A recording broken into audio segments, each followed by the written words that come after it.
Reading through the Bible in 1 year, June 24th, Deuteronomy 29, Psalm 119, verses 49 through 72, Isaiah 56, and Matthew chapter 4.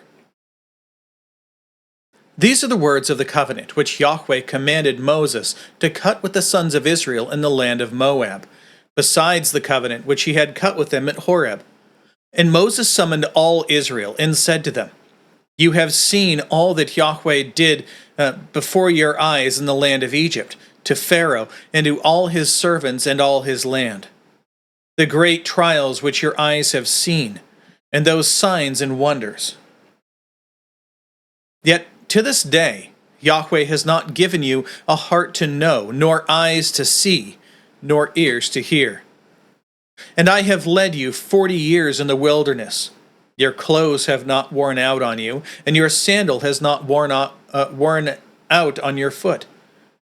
You have not eaten bread, nor have you drunk wine or strong drink, in order that you might know that I am Yahweh, your God.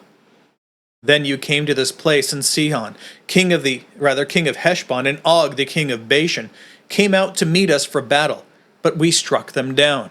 And we took their land and gave it as an inheritance to the Reubenites, the Gadites, and the half-tribe of the Manassites.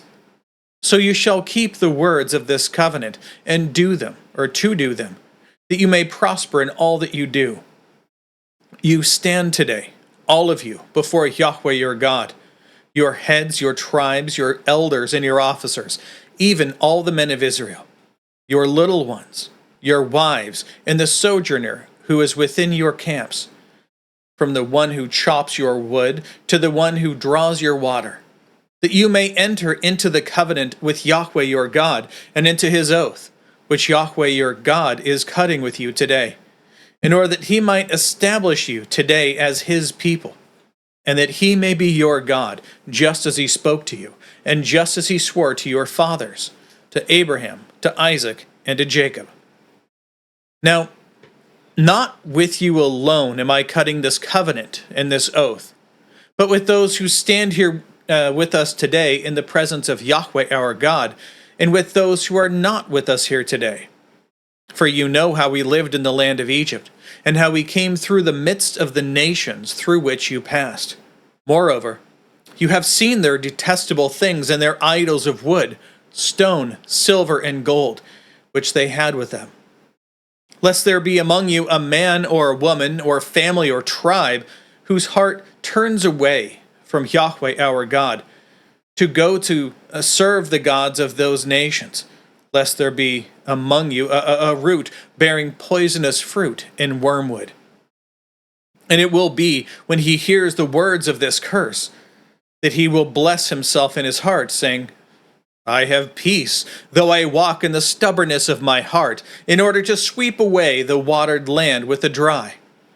Yahweh will not be willing to pardon him, but rather the anger of Yahweh and his jealousy will burn against that man, and every curse which is written in this book will rest upon him, and Yahweh will blot out his name from under heaven.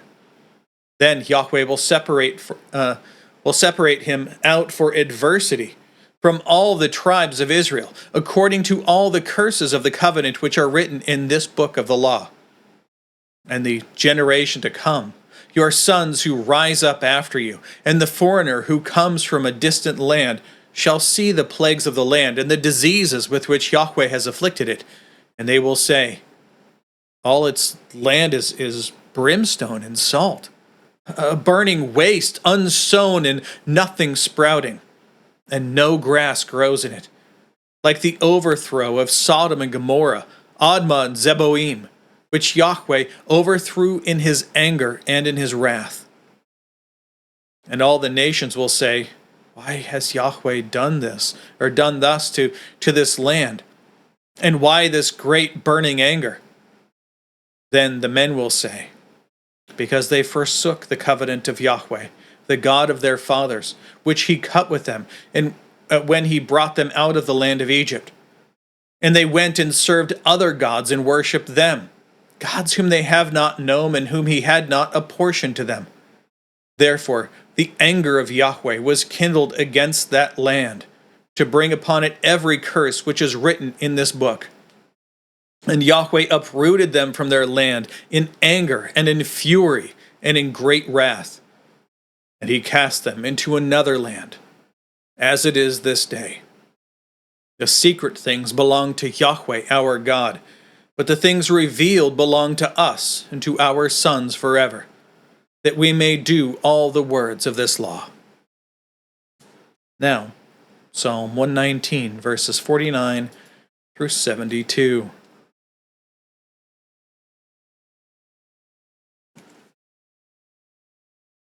Zion, remember the word to your slave, in which you have made me wait. This is my comfort in my affliction.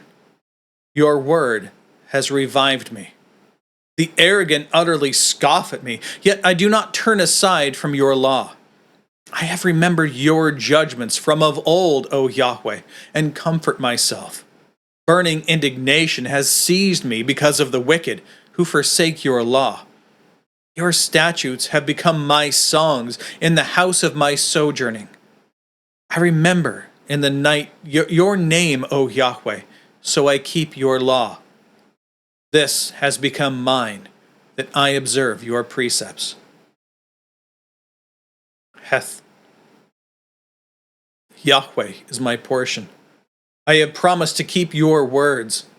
I have sought to please your face with all my heart. Be gracious to me according to your word. I thought upon my ways, and I turned my feet to your testimonies. I hastened and did not delay to keep your commandments. The cords of the wicked have encircled me, but I have not forgotten your law. At midnight I shall rise to give thanks to you, because of your righteous judgments. I am a companion of all those who fear you, and of those who keep your precepts. The earth, O Yahweh, is full of your loving kindness. Teach me your statutes. Teth. You have dealt well with your slave, O Yahweh, according to your word. Teach me good discernment and knowledge, for I believe in your commandments. Before I was afflicted, I went astray, but now I keep your word. You are good and do good. Teach me your statutes. The arrogant have smeared me with lying. With all my heart I will observe your precepts. Their heart is covered with fat, but I delight in your law. It is good for me that I was afflicted, that I may learn your statutes. The law of your mouth is better to me than thousands of gold and silver pieces. Now, Isaiah 56.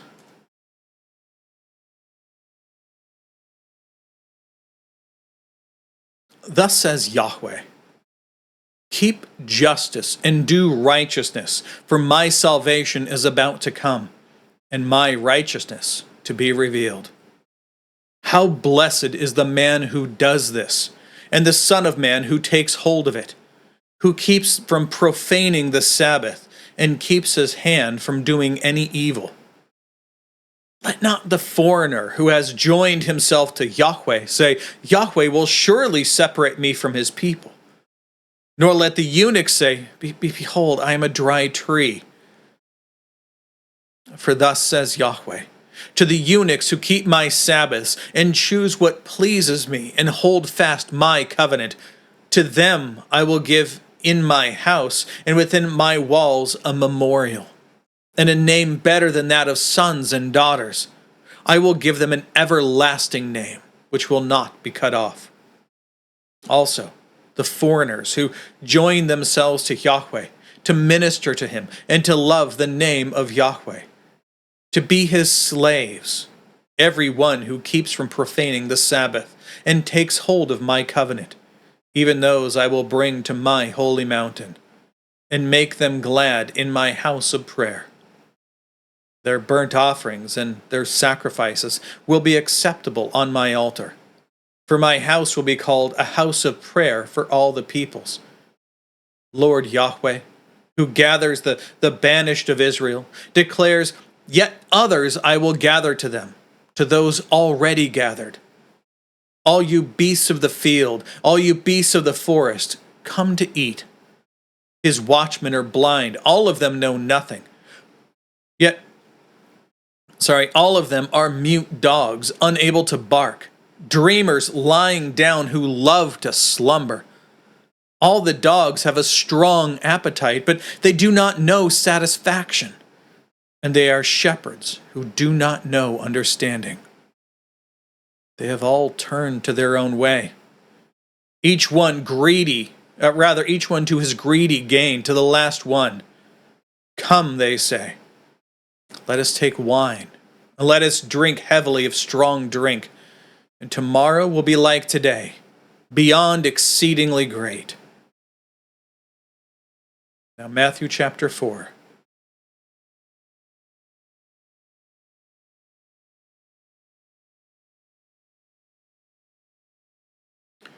Then Jesus was led up by the Spirit into the wilderness to be tempted by the devil.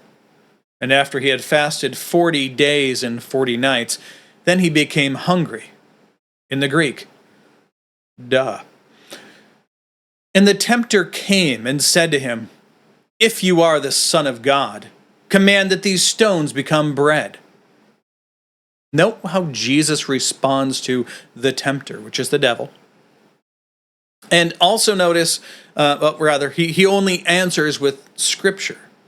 Well, that's our strong defense against the devil. But also notice he keeps saying, if you are the Son of God. If this really is the devil, right, he would certainly know who Jesus is. Another reading of the same text is since, or because you are. He's trying to tempt him into doing things for him, to providing specific signs for him. Throughout all of the Gospels, Jesus provides tons of signs for the people, but never when they ask for it. He'll heal people when they ask for it. But when they specifically ask him for specific signs, he says no. He refuses to do them. Let's continue on. So the tempter, Satan, asks Jesus, or he tells Jesus, if you are the Son of God, command that these stones become bread. But Jesus answered and said, it is written, man shall not live on bread alone, but on every word that proceeds out of the mouth of God. Well, then the devil took him into the holy city and had him stand on the pinnacle of the temple and said to him, if you are the Son of God, throw yourself down, for it is written, he will command his angels concerning you, and on their hands they will bear you up, lest you strike your foot against a stone. Then Jesus said to him, again it is written, you shall not put the Lord your God to the test. Again the devil took Jesus to a very high mountain and showed him all the kingdoms of the world and their glory. And he said to him, all these things I will give you, if you will fall down and worship me. Then Jesus said to him, go, Satan, for it is written, you shall worship the Lord your God and serve him only. Then the devil left him, and behold, angels came and began ministering to him. Now, when Jesus had heard that John, as in John the Baptist, had been taken into custody, he departed into Galilee, and leaving Nazareth, he came and lived in Capernaum, which is by the sea, in the region of Zebulun and Naphtali, in order that what had been spoken through the prophet Isaiah, make sure we don't lose our notes here, in order that what was spoken through the prophet Isaiah would be fulfilled, saying, the land of Zebulun and the land of Naphtali, by the way of the sea, beyond the Jordan, Galilee of the Gentiles. The people who were sitting in darkness saw a great light, and those who were sitting in the land in a shadow of death, upon them a light has dawned. From that time, Jesus began to preach and to say, repent, for the kingdom of heaven is at hand. Now, as Jesus was walking by the Sea of Galilee, he saw two brothers, Simon, who was called Peter, and Andrew his brother, casting a net into the sea, for they were fishermen. It would be weird if they were accountants doing this. And he said to them, follow me, and I will make you fishers of men. And immediately they left their nets and followed him. And going on from there, he saw two other brothers, James the son of Zebedee, and John his brother, in the boat with Zebedee their father, mending their nets, and he called them. And immediately they left their father, they left the boat and their father, and followed him.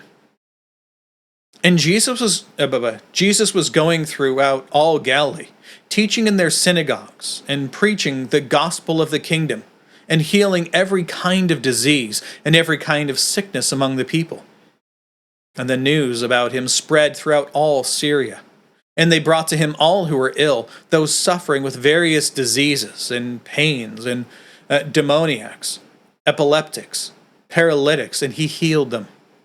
And large crowds followed him from Galilee and the Decapolis, and Jerusalem and Judea, and from beyond the Jordan.